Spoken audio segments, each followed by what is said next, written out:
මහදේ සැතපීලා ඔබ ඉන්න හිනහිලා සිත්විල කලඹාලා කොඳ කුමුදු හදේ පිපිලා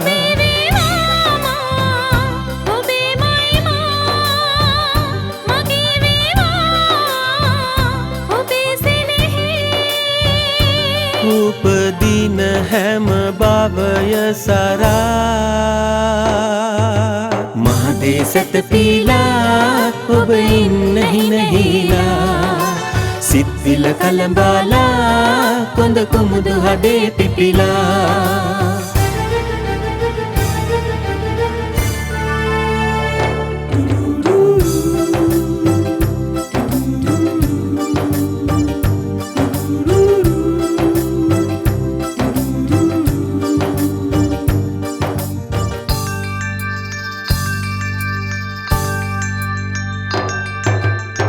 කළුවර අහස මෙමා ඔබ සඳවතිය වෙලා තරුමල් කිනි දිනලා මවවත් කුසුමලා ඔබ සිටියා මග රැඳිලා ජීවිත ගමන පුරා සඳ සිවනෙල්ලයි මා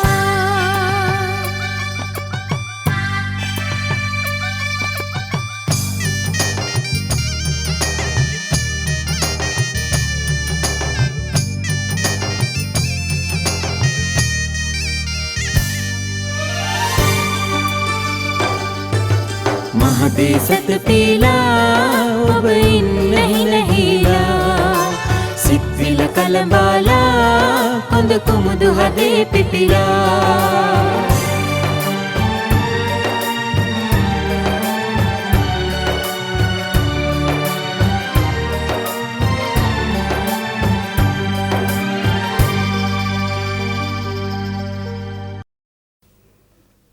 අද මුකෝ පබා කුමාරි ලීව් කවුද දන්නේ? හැබැයි ඉතින් මේ උන්ද අඬාගෙන දූපු වෙලාවේ එයා හැම මෙතන හිටියනම් අපිට පොඩි ෂෝ එකක් බලන්න තිබුණා. අපොයියෝ.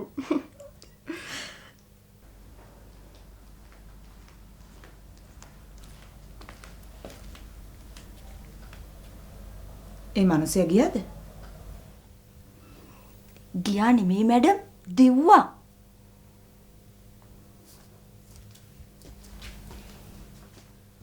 දන්නවද ඒ කවුද කියලා? නෑ මැඩම්. කවුද? එදා රෙස්ටෝරන්ට් එකේ සර්ත් එක හිටපු කෙල්ලගේ නැන්ද? නෑ. මැඩම් මේ මිනිස්සුව දැක්කද? මං ඒ කෙල්ලව දැක්ක ලොබි එකේදී. නැන්ද ආවා කිව්වහම මෙයා දුවගෙන එයි කියලා ඒ කෙල්ල කිව්වලු. මට නම් පේන්නේ සර් හොට පටලගෙන වගේ. මේ මිනිහා අපේ හත්මුතු පරම්පරාවෙම නම්බුව නැති කරයි වගේ.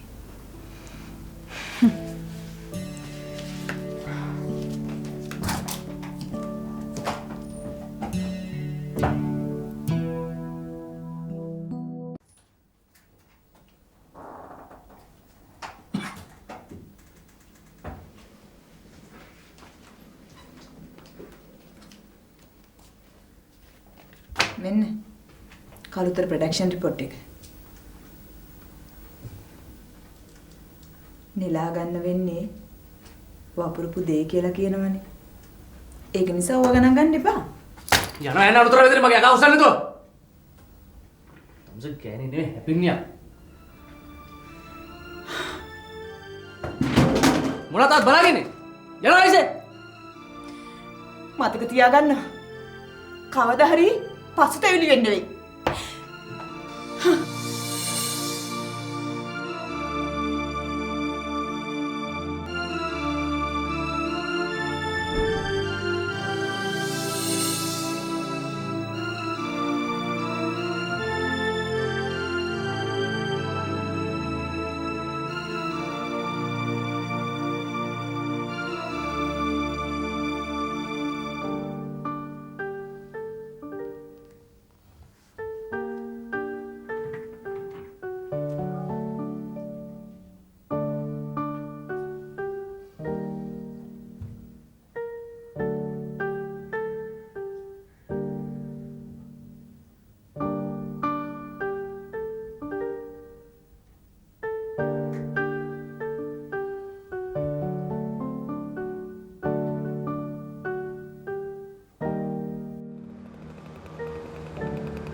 අම්මේ එක මග ආපු ගෑණිට වෙච්ච දේ හංගන්න එපා අම්මේ.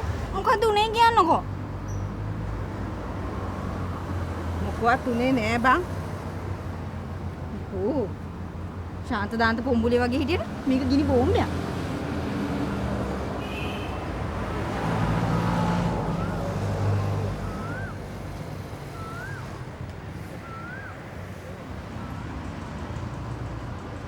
අම්මේ මස්සිනා මහත්තයා.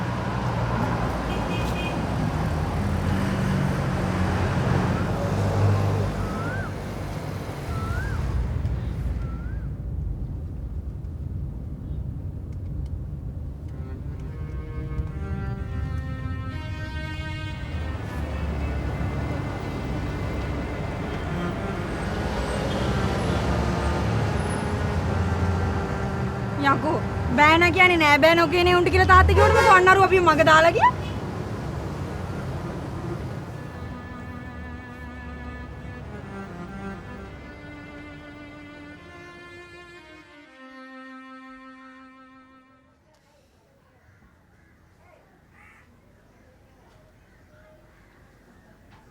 අම්මේ අම්මේ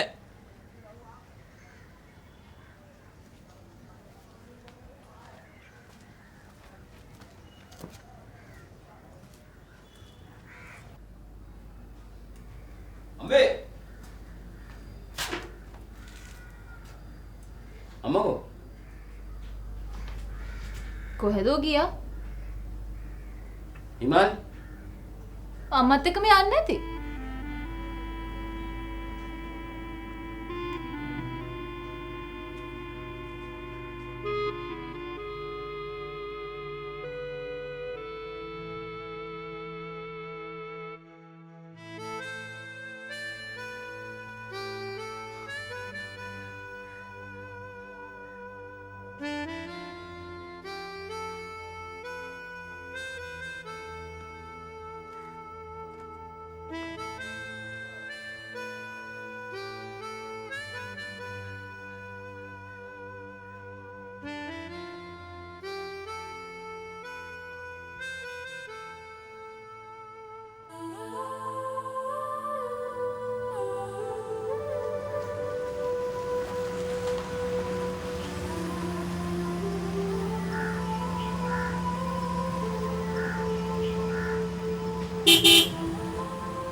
කරදරෙන්ද සර් ඉන්නේ?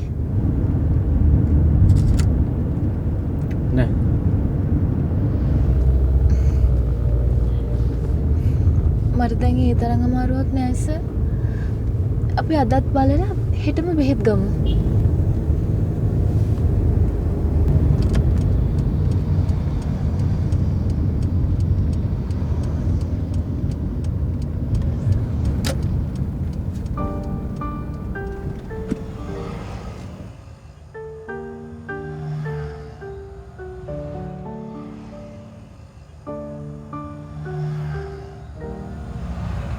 සර්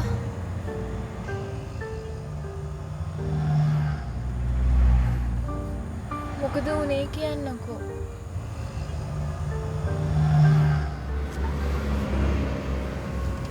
මොකුත් නෑ බබා.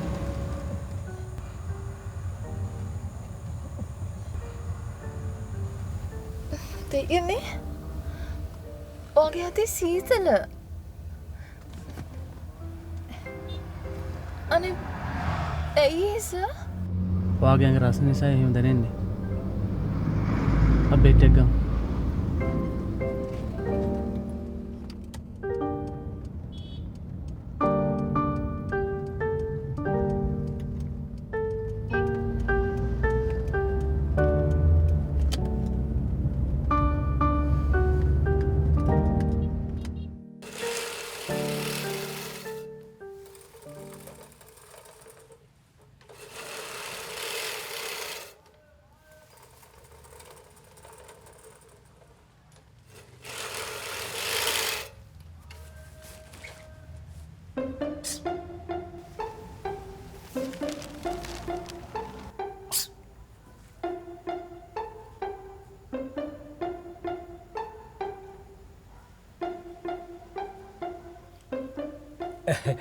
නැස මේ ගහනට කැපිලද කියලා බැලුවා. වැඩක් නෑ. නියමට තියෙනවා. නියමට ලෙවල් එකට තියෙනවා. අනිත් ක්‍රිකට් පිච් එක වගේ.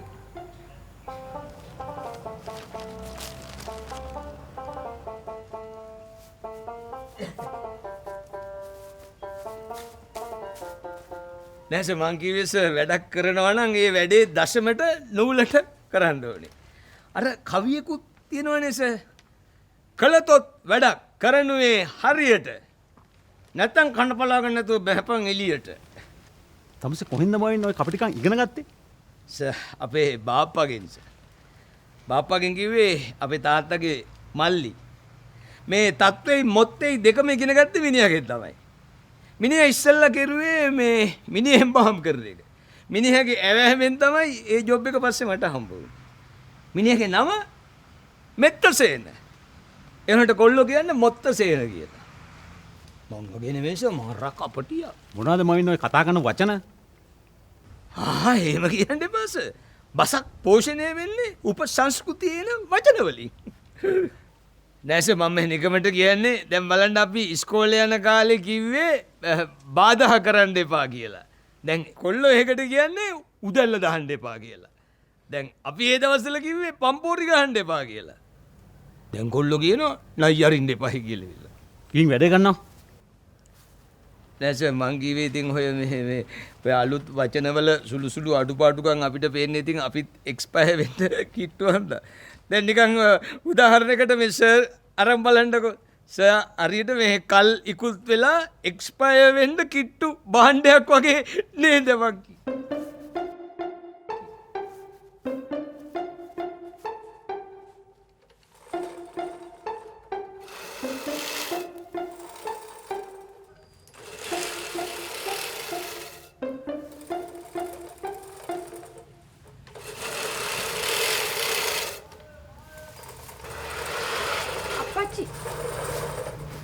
අද ධර්මසිරි නෑනේ. මොකක් හරි අසනීපයක්ද දන්නේ. ඕක එන්නේ නැහැ. ඕක එන්නේ නැහැ සර්. ඕක එන්නේ නැත්තේ සර්ට රිද්දන්ද? තියෙන රොප්පුවට. නෑ රොප්පුව කියන්නේ නරක වචනයක් නෙවෙයි සර්. මං අර ඉස්සෙල්ලා කිව්වේ උපසංස්කෘතියෙන් කඩාගෙන ආපු වචනයක්. දැන් මේ බලන්නකෝ මේ ලොට් කියන්නේ දැන් ලොට් කියන්නේ ඉංග්‍රීසි භාෂාවෙන් කඩාගෙන ආපු වචනයක්. හරියට මේ පක්ෂෙන් ඒ පක්ෂයට අර മന്ത്രിගොල්ලෝ ලොට් පිටින් කඩාගෙන යනවා වගේ.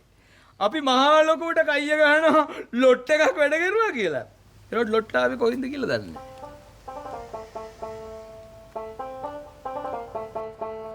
Sorry sir. උදැල්ල දැම්ම නම් සමාව වෙන්න සර්. ධර්මසිරි බලන්න යන්න වේද අප්පච්චි? දරුණු බාන්න යන්නේ මොකටද? මිනිහා අපේ පවුලේ සමාජිකයෙක්ද? තව දවසක් දරුණු නාවොත් වාහන වල යතුරු සේර මේ මනුස්සයාට බාර දෙන්න.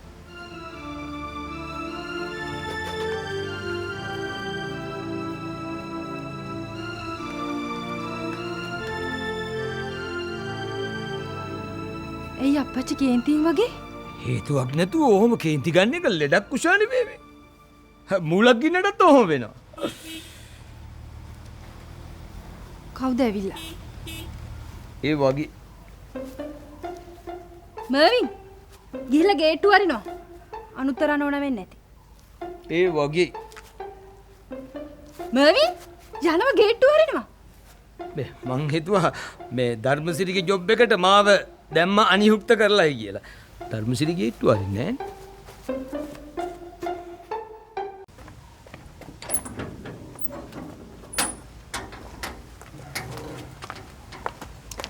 කායි ගෑරේජ් එකට දානවා. බේබි මොකද අර බේබිට යකමක් ගහලා?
අනු කුෂියක්කේ මං චේන්ජ් එකක් දාගෙන පල්ලෙහාට එන්න. ඇයි ඔයා කලබලෙන් වගේ? එහෙම එකක් නෑ. මං පල්ලෙහාට එන්නම්කෝ.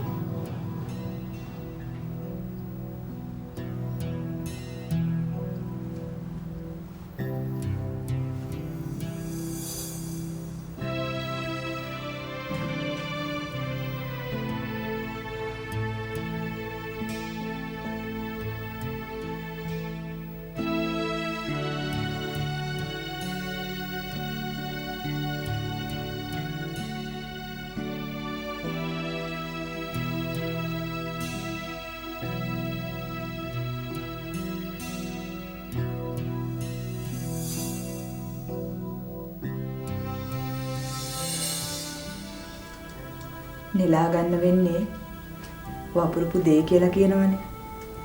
ඒක නිසා ඕවා ගණන් ගන්න එපා. යනවා යන අනුතර විතර මගේ අකා උස්සන්න නේද? තුන්ස කෑනේ නේ හැපින්නියා. මොනවද බලාගන්නේ? යනවා ඉසේ. මතක තියාගන්න. කවදා හරි පසුතැවිලි වෙන්න වෙයි.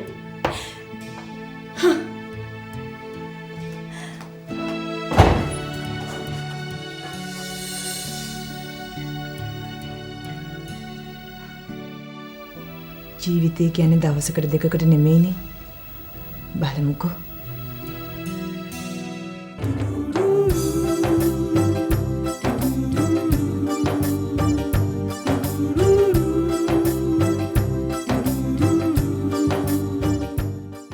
දිනපතා මෙවැනි අලුත් ටෙලිනාට්‍ය හා වීඩියෝ නැරඹීමට ඉහත බටන් එක ක්ලික් කර රම්සුලු ඔඩියෝ ඇන්ඩ් වීඩියෝ සබ්ස්ක්‍රයිබ් කරන්න.